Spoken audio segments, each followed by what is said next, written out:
En los primeros años de la renacida democracia tomaron impulso los derechos ciudadanos que luego de la reforma constitucional cordobesa del 87 llevaron a incorporar la figura del defensor del pueblo. Electo con 2/3 de la legislatura, por costumbre lo propone la principal oposición. Así, ejerce el cargo hace 10 años el radical Mario de Cara, quien con el apoyo del oficialismo ejerce un nuevo periodo de gestión. Tiene un presupuesto de 205 millones y una planta de personal de casi 170 agentes, cuando 20 años atrás solo eran 25. La idea del defensor del pueblo justamente es que crea alguna molestia a los organismos políticos. Su función en realidad no es ser un enemigo de la administración pública, sino más bien justamente acercar a los ciudadanos que están descontentos por alguna cuestión y tratar de solucionarlo. No podemos pensar la democracia sin pensar en mecanismos de control del poder político, porque hay un supuesto base que el poder político tiende a extralimitarse en el ejercicio del poder.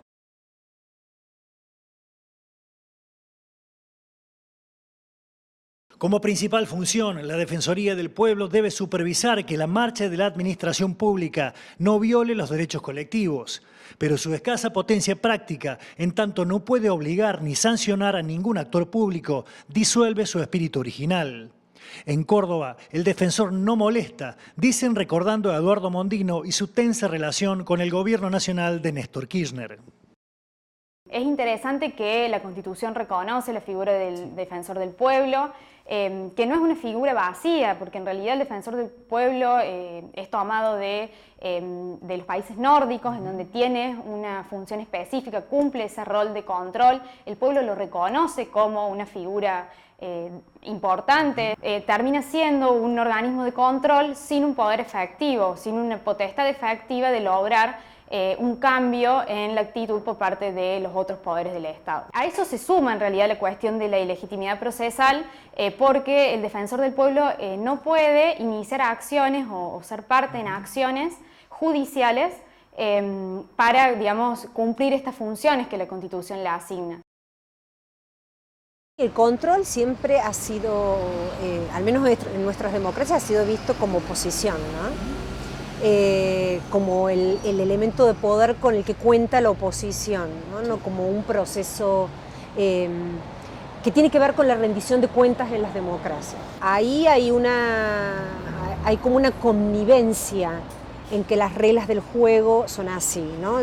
Quien llega al poder fija las reglas, digamos, y los límites es al revés, ¿no? No limitamos el poder de quien llega, sino que quien llega al poder marca la cancha hasta la próxima elección. Con el control político de los 3 miembros que designa el Ejecutivo, el ERCEP debería actuar equilibrando los intereses ciudadanos con los de las empresas públicas y privadas que prestan servicios.